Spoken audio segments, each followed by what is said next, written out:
Alright everyone, welcome back for part 2 of my Nintendo Thoughts video for E3 2015. If you haven't already, check out part 1, annotation right here. Or maybe you just want to know why I think Nintendo didn't mess up as bad as everyone says they did. You can go here, this point in the video, and that's where I discuss that. So anyways, with that out of the way, back to what I was saying, let's talk about Nintendo. Xenoblade Chronicles X's trailer, there was a little gameplay in there. Not enough where I could say definitively, yeah, but from what I saw of the trailer, it looked really good. It looked sick. Uh, and I'm actually excited. This is on the Wii U. I wasn't sure if that was going to be a new 3DS thing. Like, I want to play the first Xenoblade Chronicles, but it's a 3DS exclusive, or the new 3DS, and I have a regular 3DS XL, so I can't play that, and that's stupid, frankly. But so yeah, that's on the Wii U, so I can actually get that when it comes out. That's December 4th, 2015. Again, they didn't show us a lot of gameplay, but it looked really good what they did. After that, we got info on Happy Home Designer for the Animal Crossing, and can design homes and the exteriors. I don't know if they already showed you could design the exteriors, but it looked really good. It sold me a little more on the game than what I was before. And you can add fences, which is something I actually really wanted since the GameCube version. So I'm probably the only person in the world that fences are exciting to, but to me, I like to close off my boundaries. I've been using hedges and New Leaf, so Home Designer, I'm kind of indifferent, but maybe I may check it out once it releases. I'll probably get it just because I want to use some. I want to get a few of the amiibo cards, and there's supposed to be like 300, 400 amiibos. Like I think there's like 100 or 200 in Wave 1 for the Animal Crossing amiibo cards. Just a ridiculous number. I don't think you'll have to be suicidal and very rich to want to collect every single one of those. So yeah, that was the Happy Home Designer. Didn't see a whole lot new there. After that was Animal Crossing Mario Party. What? Very mixed bag. It uses the Animal Crossing line of amiibo that we saw, but it looks like you need the amiibo to play it, unlike Mario Party where you could tap them and enter amiibo mode. It looks like with this, you need them to play it. I don't know if that's true or not. I didn't really see it.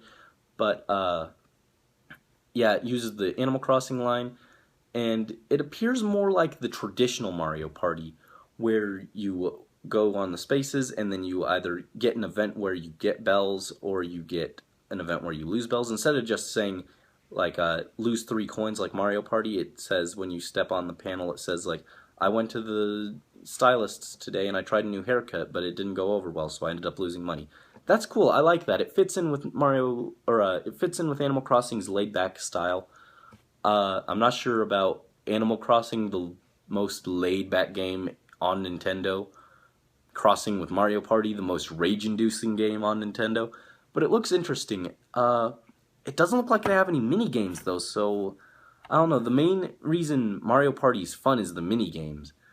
So, not sure about that. And everyone was thinking, well, maybe this is them saying that they're releasing Animal Crossing Wii U because this is like a mini game mode on it. No, nope, just this. So yeah, Animal Crossing fans are really upset that there's no Wii U version. I personally, I love Animal Crossing. I've played all of them since the GameCube version, and I sink a good amount of time into each one, well over a couple hundred hours. Like I'm talking like 400 hours. Usually about the same amount that I put into at least one version of Pokemon. I usually go about 300, 400 hours on each version, but that's neither here nor there. Yeah, everyone's upset that there's no Wii U version of Animal Crossing, but the thing is, I'm not really sure that I need one. as a huge fan of Animal Crossing, City Folk and GameCube versions are both really good. Actually, I like GameCube more than Wild World. I still occasionally go back to the GameCube version, but I never really go back to Wild World now that we've got New Leaf. But City Folk was kind of just like Wild World 2.0, and that's what it feels like an Animal Crossing Wii U would be. It feels like it'd just be New Leaf 2.0. Maybe they'd throw in a few new features, but I feel like New Leaf is so polished that you don't really need that.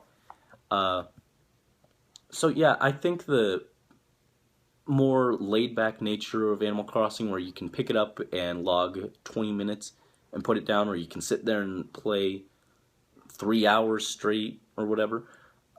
Just the convenience of being able to pick it up and talk to your villagers and explore and everything on the go, I think it works better as a portable system. So Animal Crossing Wii U would be great, and I know a lot of people really want it, but to me it just doesn't feel like a necessary thing. The one thing is I want to know more about the Animal Crossing amiibos because those look really good. I think maybe they will release a Wii U version down the line, but they haven't announced anything now, and people are really upset about that because it feels like they're turning Animal Crossing into like a party game series, and they're not taking it seriously. So yeah. Anyways, that's just my thoughts on that. Next, we got some more Yarn Yoshi stuff. Woolly World still looks solid. I don't think there was ever any doubt about Woolly World. It's looked solid from the beginning. Just gonna say it again, Kirby's Epic Yarn did it first. I'm waiting for them to, after Woolly World announces, I'm waiting for them to come out and say, guess what, it's Yoshi with clay. We're calling it Yoshi's Rainbow Curse. Anyways, yeah, Woolly World, nothing really new on that. Just kind of showed that off. They talked about the amiibos for far too long. I mean, it was an interesting story, but they took up a good chunk of the presentation with it. After that, they announced Yokai Watch, which is actually something I learned about only recently, like 2-3 weeks back. I'm really excited for that because it's going to be the first time this franchise really releases outside of the U.S., or outside of Japan. I heard they're getting like an anime brought over, which they have in Japan, but apparently they're dubbing it and bringing it here. I'm excited. I know a lot of other people weren't. They're calling it a fake Pokemon ripoff, but I think they should give it a chance. It's more based on Japanese mythology than Pokemon, from what I understand. It has the same like collect them and have them battle for you, but I think it looks interesting. I'm excited for it, and I think this will help make it a little more accessible and bring in a few new fans. So I'm excited for that. After that, Mario RPGs. People want Paper Mario and a Mario RPG, but instead we're getting both together. So that's Mario and Luigi Paper Jam for spring of 2016. It looks really solid. I liked the first game in the Mario and Luigi series. I haven't picked up on any of the other ones. And the Paper Mario, I only played Super Paper Mario. I wasn't wild about that, but I've also heard that's not necessarily the best one to start with in the series. So I don't know a lot about each franchise, or at least what direction they're at this point. But from what I saw of Mario and Luigi Paper Jam, it looks really interesting. You've got Mario, Luigi, and Paper Mario all in your party, and it looks good. The Mario hype with that Mario Maker, and they also announced Mario Tennis Ultra Smash. If you like the Mario sports games, it looks interesting. I don't know, after the sports conference of EA the other day, I'm kind of burned out on it, but I did play Mario Baseball, and that was really good. I'm going to try and speed this up here. It's not straight tennis, so I think that's my difference between that and regular. They showed more Mario Maker. They showed the amiibo potential of that. You can tap them and it unlocks various costumes. And they showed Wii Fit Trainer and Marth. That works only in the regular old school Mario Bros. Skin though. But it looks good. It looks cool. It's a new way to utilize the amiibos.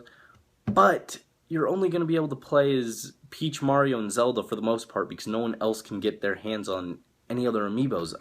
This is why Nintendo needs to fix the shortages. Between this and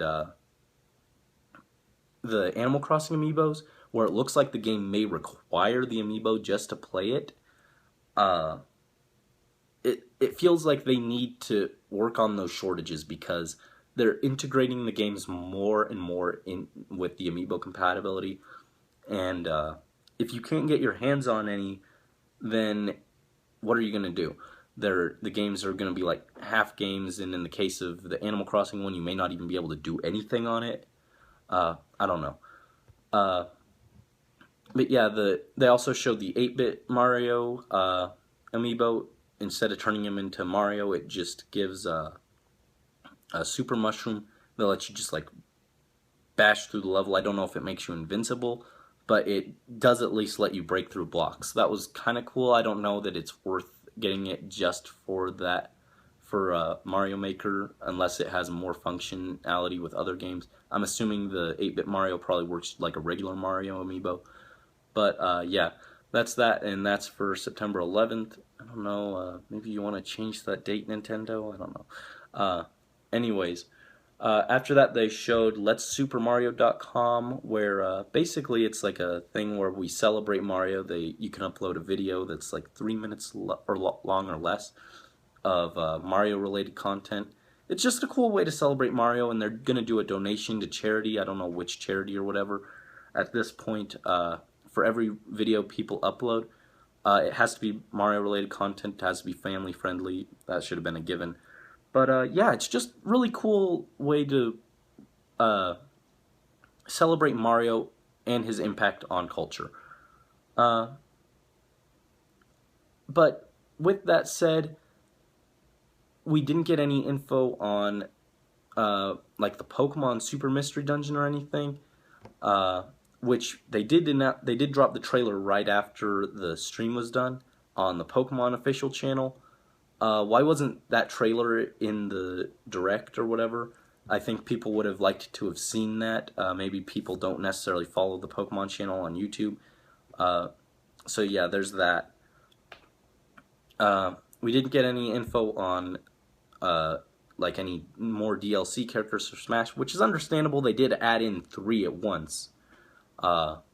There's no like I didn't get Mother 3, no new F-Zero, no new 3D Mario, which you think with Mario Tennis, Mario Paper Jam, and Mario Maker they would have announced another like Super Mario 64 Sunshine Galaxy-esque Mario, especially with how hard they're pushing Mario this year. So that's unfortunate. I think basically everyone's really disappointed, and they're saying Nintendo needs to step out of the business. I think that's a gross exaggeration. This Direct was not as good as their last year's. I think that's the problem. Last year they had a fantastic Direct. They showcased a new IP with Splatoon that is great. They announced they had the Smash Bros stuff. They showed off a little bit of Mario Maker. And people are just so upset that it didn't have the same level of games as that one. But what we have is still really solid. I think they may have started with, because they started with Star Fox Zero, everyone was really hyped, and then after that, like, what they showed just wasn't as good, and it just slowly made people more irritated. Anyways, I think it was good. The Happy Home Designer and the Animal Crossing Party Amiibo Festival,